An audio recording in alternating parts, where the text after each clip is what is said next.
paz do Senhor, irmãos e irmãs, glória a Deus. Eu sou Ângela Gabriel e esse é o canal Maranata Maranata. E hoje eu vim aqui para refletir um pouco com você sobre a palavra de Deus, principalmente com as minhas irmãs. Quero falar principalmente com as minhas irmãs, porque, queridas, a passagem na qual nós vamos meditar hoje da Bíblia Sagrada nos mostra que quando Deus escolhe uma mulher, Ele sabe por que é que Ele escolhe.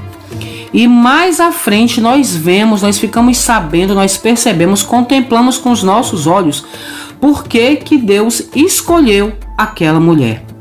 Aquela pessoa, Deus escolhe homens e mulheres, Deus não faz acepção de pessoas, mas hoje eu quero falar dessa mulher. Hoje eu quero te contar a história dessa mulher. Essa mulher que Deus usou porque ela foi corajosa, muito corajosa. E além de Deus usar homens, minhas queridas, Deus gosta muito de usar as mulheres.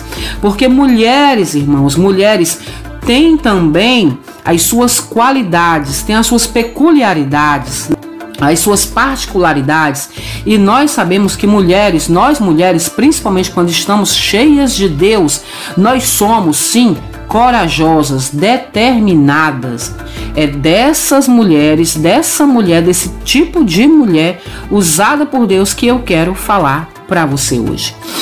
Eu gosto muito, minhas queridas irmãs, de citar Débora. Na época dos juízes, a Bíblia diz que Deus é quem levantava os juízes, né? Deus levantou Gideão, Deus levantou Baraque, mas eles faziam prova para ver se era Deus que estava falando. Não queriam ir muitas vezes. Baraque diz que só ia se Débora fosse. Enfim, então quando chega na vez de Débora, na oportunidade da Bíblia narrar a história de Débora, a Bíblia nos conta no seu cântico de vitória que Débora pronuncia a seguinte coisa: eu me levantei por mãe em Israel. A Bíblia não diz como ela se referiu aos outros juízes, que foi Deus quem levantou Débora. Não, foi Débora quem se levantou. Ou seja, ela olhou a situação à sua volta, ela viu a situação, ela percebeu o estado de coisas e ela se levantou por mãe em Israel. E o Senhor aprovou a atitude dela e foi com ela. Deus gosta dessas mulheres que arregaçam as mangas, irmãs, e vão à luta. Mas eu não quero falar de Débora, hoje eu quero falar de Rebeca. Primeiro, para você perceber que nem tudo na vida são flores, principalmente quando se trata de família. Você que está enfrentando conflitos no seu lar, saiba que todo lar enfrenta desafios para se manter. Não é de hoje. Isso de final feliz, irmãs, é coisa de novela. Nós brasileiros, noveleiros, aprendemos muito mal com essas coisas de novela. Isso não existe. A palavra do Senhor diz, e o próprio Jesus nos afirmou, que enquanto estivéssemos no mundo, nós teríamos aflições, mas tivéssemos bom ânimo, porque como Ele venceu o mundo, nós também venceremos. E a verdade é que enquanto nós estivermos nessa terra, nós teremos conflitos para mediar. Mas se você pedir auxílio e sabedoria a Deus, Ele vai te dar vitória. Então, veja o caso de Rebeca. O modo como Rebeca, irmãos, encontrou Isaac foi maravilhoso. E Deus sabe, mais uma vez eu digo, Deus sabe por que Ele escolheu Rebeca para Isaac. Então, a pregação que nós ouvimos de muitos pregadores sobre Isaac e Rebeca, Rebeca e Isaac, é maravilhosa. A pregação sobre essa passagem é maravilhosa para ensinar os jovens sobre matrimônio, casamento, noivado, para ensinar os jovens a esperar em Deus, a confiar, porque Isaac orou por Rebeca, ele estava orando para o Senhor trazer uma noiva, né? E ela o consolou pela morte de Sara, a mãe de Isaac, né? Enfim, deu tudo certo, amém? deu tudo certo. Amém. Família feliz, final feliz. Porém, vamos avançar um pouquinho mais e vamos procurar adiante nas escrituras onde estão Isaac e Rebeca, como é que eles se encontram. E, irmãos, nós encontramos uma família em conflito. Quando encontramos Isaac e Rebeca um pouco mais à frente, agora com 2 filhos, encontramos uma família em conflito. Conflitos velados, né? Subtendidos, mas conflitos.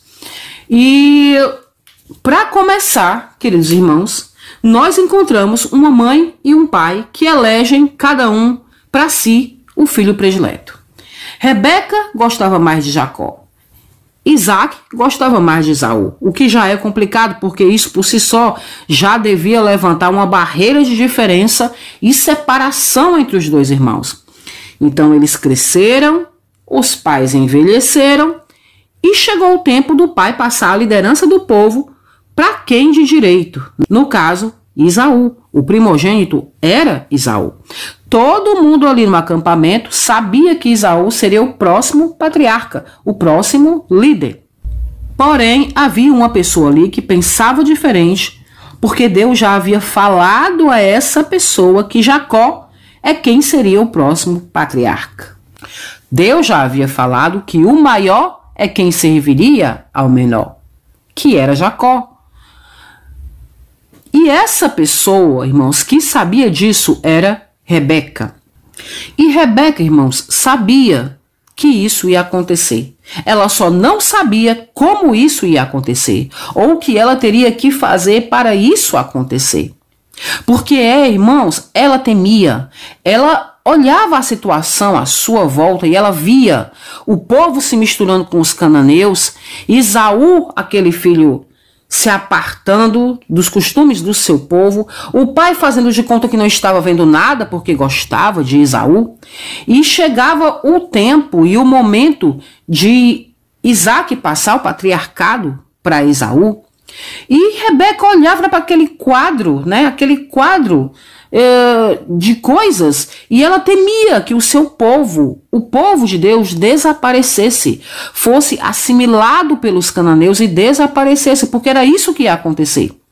Quando Esaú assumisse o lugar do seu pai, era isso que ia acontecer. Porque quem era, irmãos, Esaú? Quem era? Esaú era o tipo de pessoa que não amava o seu próprio povo, não valorizava seus costumes, não amava a sua primogenitura. Ele amava o poder pelo poder. Tanto é que ele já havia vendido, negociado a sua primogenitura com Jacó. Olha só, a primogenitura valia tanto para ele que ele negociou a sua primogenitura por um prato de lentilhas. Então, Esaú não estava nem aí para esse negócio de primogenitura, de patriarcado. Ele sabia que ele ia herdar tudo que era do seu pai. E ele se envolvia com as mulheres cananeias ou cananitas. Era polígamo. Casou com 2 cananitas logo. E diz a palavra do Senhor que elas davam a Rebeca muito desgosto. Elas eram motivo de desgosto para Rebeca e para Isaac. Então, assim que ele assumisse a liderança, todos os hebreus iam ter permissão para se casar com mulheres cananeias. E haveria a assimilação do povo e das culturas, e os hebreus iam sumir, se é que isso já não estava acontecendo. Tanto é assim, irmãos, que Esaú, aquele povo que estava com Esaú, deu origem a Edom, o povo edomita, que habitava nas montanhas de Seir. Várias vezes na palavra do Senhor, ela nos diz Esaú é Edom, Edom é Esaú, ou seja, ele não quis nada com Deus, ele quis criar o seu próprio povo, ele deu origem a outro povo, ele não quis nada com Deus, com as raízes do seu pai. A descendência, o povo de Deus, a descendência do povo de Deus não foi chamada na descendência de Esaú, né? E, irmãos, essa mistura, essa assimilação, Deus nunca quis isso. Durante as peregrinações dos patriarcas, você vê Deus repreendendo várias vezes para que eles não se misturassem com outros povos, não adorassem os deuses desses povos, não tomassem para si a cultura, os hábitos, os modos, né, desses povos. Então, o que estava em jogo ali, irmãos, era a identidade de um povo que ainda hoje existe, que é o povo de Israel. Porque aqueles povos da antiguidade, todos que a Bíblia narra, já sumiram. Não existem mais. Os filisteus, os jebuseus, os próprios edomitas, os moabitas, os amonitas, os heteus, os amorreus e etc. Não existem mais. Só existe a nação de Israel. Porque não se misturou, não foi assimilada pelos outros povos, pelas outras culturas. Então, irmãos, Rebeca estava vendo isso, estava vendo esse perigo. Ela tinha visão. Rebeca estava tendo essa visão, ela tinha essa percepção. Isaac, irmãos, já estava velho e quase cego, inclusive, né, essa cegueira de Isaac era nos dois sentidos, porque Isaac amava Esaú e por isso ele estava se fazendo de desentendido. Ele conhecia Esaú, sabia quem era Esaú, sabia do comportamento de Esaú. Ele tinha noção, entendimento, conhecimento do que Esaú estava fazendo. Ele mesmo sabia desse perigo e ele devia ter passado a liderança para Jacó. Porém, por amar Esaú, ele estava cego nos dois sentidos. Mas Rebeca, por outro lado, estava com os olhos bem abertos. Então, já que o tempo passava e Isaac não fazia nada, Rebeca se levantou. Como Débora, Rebeca se levantou para resolver aquela situação e fazer o que deveria ser feito. O interessante, meus irmãos, é que Deus não se intrometeu em nenhum momento em nada do que Rebeca intentou fazer. Desde que ela intentou até o processo e mesmo depois, em nenhuma passagem da Bíblia, alguém escreveu algo repreendendo o ato de Rebeca, porque nós sabemos que a Bíblia Sagrada, ela não esconde os malfeitos de ninguém.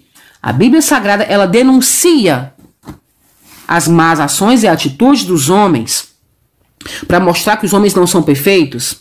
Porém, nós não encontramos uma linha na Bíblia Sagrada repreendendo essa atitude de Rebeca. Então, Rebeca bola aquele plano com Jacó, que você já conhece, que nós já conhecemos, aquele plano para enganar a Isaac. Né, para Jacó receber a bênção da primogenitura, que aliás e na verdade já era de Jacó, porque Esaú já tinha negociado com ele, já tinha aberto mão, já tinha desvalorizado a sua primogenitura, o seu patriarcado.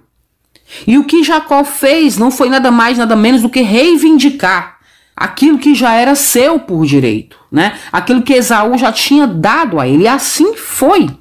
Isaac foi enganado por Jacó e abençoou a Jacó.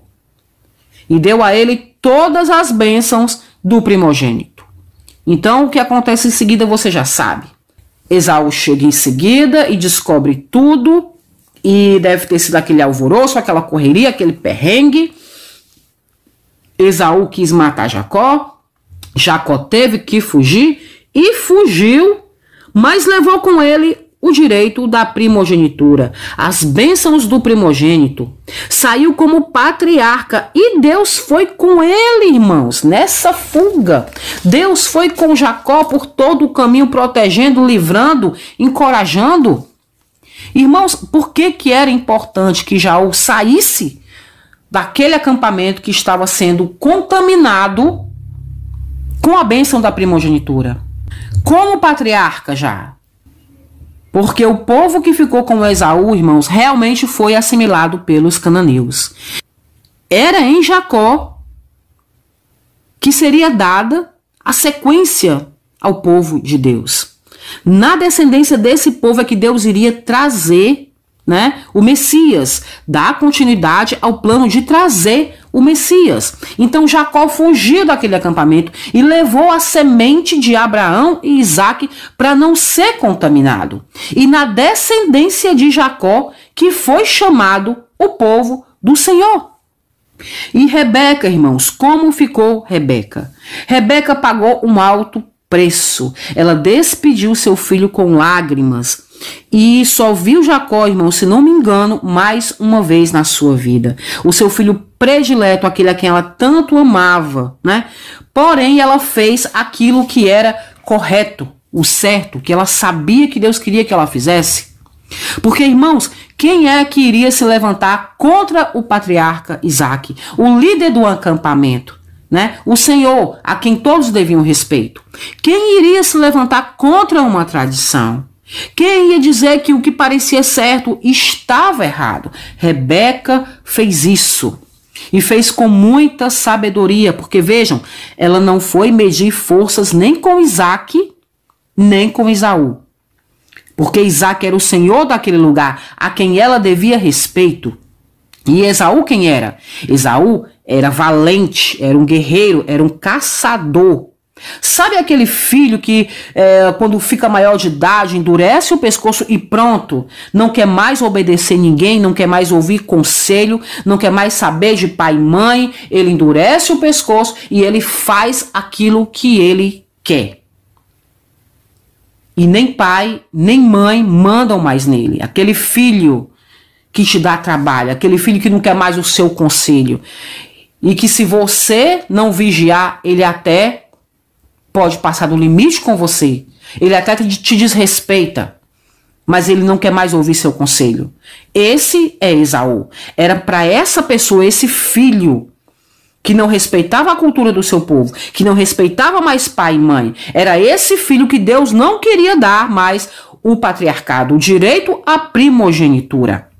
E desde o ventre era por isso que Esaú brigava com Jacó. Então Rebeca, ela usou de inteligência, de astúcia, e por causa disso, irmão, dessa atitude dela, até hoje existem os israelitas, os judeus separados, não assimilados, porque Rebeca teve essa percepção. A Rebeca, que muitas vezes passa desapercebida na narrativa da Bíblia, mas Deus sabe por que ele escolheu Rebeca para levar ela até Isaac, para casar com Isaac, levar ela até aquele acampamento, para na hora certa ela fazer a diferença. Porque Rebeca teve coragem de fazer o que ninguém ia fazer, porque parecia doidice, né? Mas ela acreditou no que Deus lhe falou, ela agiu e Deus foi com ela. Ela saiu perdendo, irmãos, Rebeca saiu perdendo? Saiu. Ela perdeu o filho, mas o povo de Israel saiu ganhando. Então, olha, irmãos, olha o tamanho do conflito, olha o tamanho do problema que aquela mulher sozinha, parecendo inofensiva e fraca e frágil, teve que enfrentar. Olha o tamanho do problema que ela teve que mediar ali naquele acampamento. Às vezes, irmãos, é necessário tomar medidas extremas. E sabe de uma coisa? Deus entende. Família é uma instituição difícil de conduzir. Mas se você tiver que agir e souber que Deus te aprova, não espere. Não conte batata, resolva. Quem é de Deus, irmãs, tem discernimento de Deus. Não fica enganado. Mesmo que te chamem de doida naquele momento, a sua decisão pode até parecer uma loucura. Mas haja. Não fique parada esperando o teto cair na sua cabeça. Peça direção ao Senhor e haja. Mesmo que você sofra como Rebeca sofreu, mas haja como um servo de Deus. Não seja covarde. Faça como o Senhor manda você fazer. E isso eu quero deixar aqui para todas as mulheres que têm que mediar conflito dentro dos seus lares. Aquelas mulheres que o marido não é tão eficiente assim na educação dos filhos e ela tem que tomar a direção de tudo. Se é assim, minha irmã, Deus é com você. Você é forte porque quem está com Deus é maioria. Então, o Senhor, Ele está na direção. Amém? Naquele momento foi necessário que Rebeca se separasse de Jacó, mas Deus não abandonou Jacó. Foi com ele durante a sua viagem, a sua volta e até o fim da sua vida. Deus honrou a atitude de Rebeca. Deus honrou, né, a fé de Rebeca. Deus honrou a obediência de Rebeca e a coragem de Rebeca. Amém? Deus vai honrar você também. Seja obediente e tenha fé que Deus é contigo, mulher corajosa, em nome de Jesus. Fica com Deus.